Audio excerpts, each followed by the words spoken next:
साथियों, Hariom LP classes में आपका हार्दिक स्वागत एवं अभिनंदन है। YouTube के इस प्लेटफॉर्म के अंतर्गत मैं आप सभी साथियों का हार्दिक स्वागत करता हूं कि आप हमारे चैनल के माध्यम से की जानकारियां प्राप्त करते ही रहते हैं और कुछ नई तकनीकों का प्रयोग करके इस चैनल को और भी बेहतर बनाने का कार्य सभी के माध्यम से किया जा रहा है, जिसमें आपका सहयोग अपेक्षित रहेगा। आपके सहयोग की जरूरत के साथ साथ मैं आपसे ये कहना चाहूँगा कि आप अधिक से अधिक लोगों के पास इस चैनल के वीडियोस पहुँचाएं। यह चैनल के माध्यम से विभिन्न प्रकार के वीडियोस को अपलोड किए जा रहे हैं, जिसके माध्यम से छात्रों का से अधिक ध्यान केंद्रित हो सके।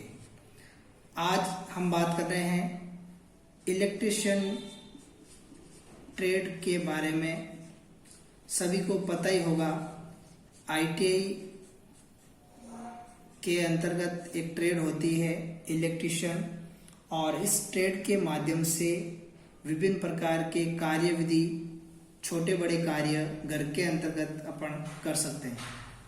अब इसके अंतर्गत इसे क्या कहा जाता है? प्राय प्रारंभिक नाम देखा जाए, ये अंग्रेजी में इसे इलेक्ट्रिशियन का दर्जा दिया गया है और साथ ही साथ हिंदी में इसे विद्युतकार कहते हैं।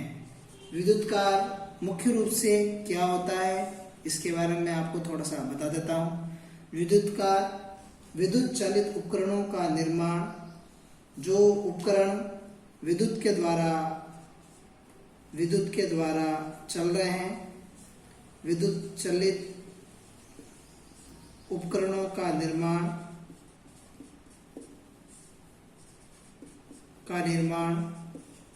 और उसका अनुरक्षण, जिसे कहा जाए मेंटेनेंस,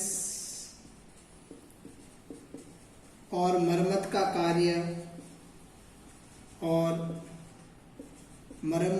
कार्य। यदि कोई उपकरण प्रतिदिन चल रहा है तो वो खराब भी होगा, और उसको सही करने के लिए हमें विद्युतकार की आवश्यकता पड़ेगी, और उसके मरम्मत कार्य करने वाला जो कारीगर होता है, वह कारीगर विद्युतकार कहलाता है।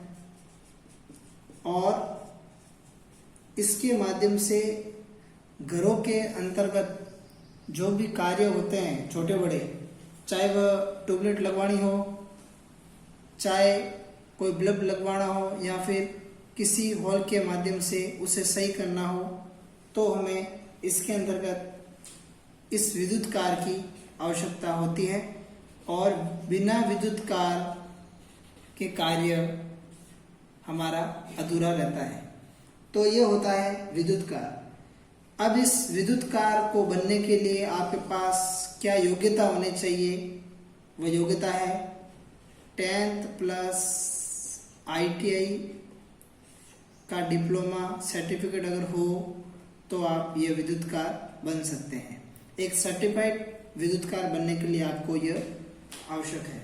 अब इलेक्ट्रिशियन के अंतर्गत ही हम पढ़ेंगे इसके अंतर्गत कि किस किस कार्य के माध्यम से हमें आगे बढ़ना चाहिए, और वह कार्य हमारे कहाँ कहाँ पर कार्य आ सकता है। सबसे पहले इसमें दो चीज़ों की मुख्य रूप से आवश्यकता होती है, जिसके अंतर्गत चालक एक होता है और दूसरा होता है आपके अर्धचालक। तीन रूपों में अगर बात किया जाए तो कार्य करने वाला, कार्य ठीक ठाक से करने वाला, और एक होता है इसका बिल्कुल से नेगेटिव, जिसको कहते हैं अपन कुचालक। अब इन सभी के अंतर्गत क्या क्या विशेषता है और क्या क्या इनकी कमियां हैं, उसके बारे में जानेंगे। इसे प्राय चालक को इंग्लिश में मुख्य रूप से कंडक्टर कहा जाता है, और अर्धचालक होता है आपके सेमीकंडक्टर, और कुचालक होता है आपके इंसुलेटर। ये आपको इलेक्ट्रिशियन, अगर आप कोई आईटी करना चाह रहे हैं तो उसको ये आना अति आवश्यक है। अब बात आती है कि हम चालक की परिभाषा किस रूप से दे सकते हैं। तो चालक वह पदार्थ होता है, चालक मुख्य रूप से वह पदार्थ जिसमें हम विद्युत धारा को आसानी से प्रवाहित करवा सकते हैं, प्रवाहित हो सके, वही आपके चालक होता है। अब अगर अर्धचालक की बात की जाए तो अर्धचालक मुख्य रूप से कौन होते हैं? वह जिसके माध्यम से हम चालक व कुचालक के बीच होते हैं, वह अर्धचालक होते हैं। जिसके अंतर्गत आपने देखा होगा सिलिकॉन होता है, एक जर्मेनियम होता है। तो इसकी परिभाषा हम एक छोटे से रूप में देखना चाहेंगे।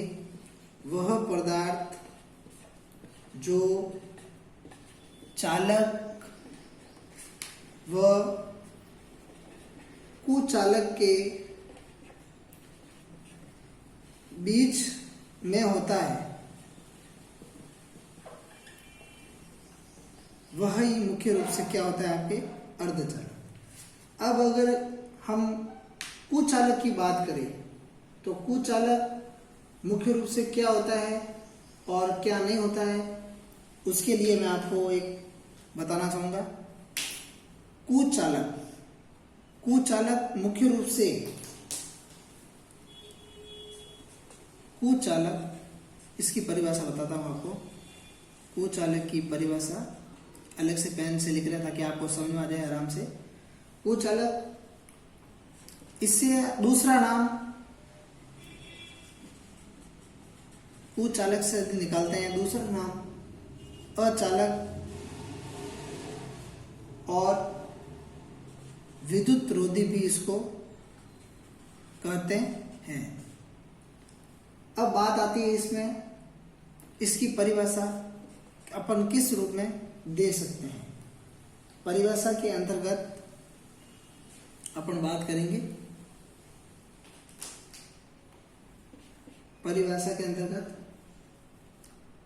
कि वह पदार्थ जिसमें विद्युत धारा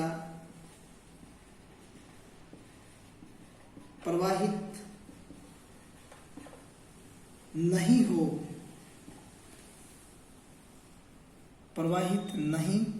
हो, उसे हम क्या कहते हैं? कुचालक। तो आज आपने इन तीनों की परिभाषा देखी और आपको बहुत ही अच्छा लगा होगा। तो अब इसके माध्यम से मैं आपको ये कहना चाहूँगा, अगर आपको ये वीडियो पसंद आए तो आप इसे आगे ज़रूर शेयर कीजिए और इसके आगे वाले जो प्रकार हैं वो हम इससे आगे वाले वीडियो में आपको बताएंगे। धन्यवाद।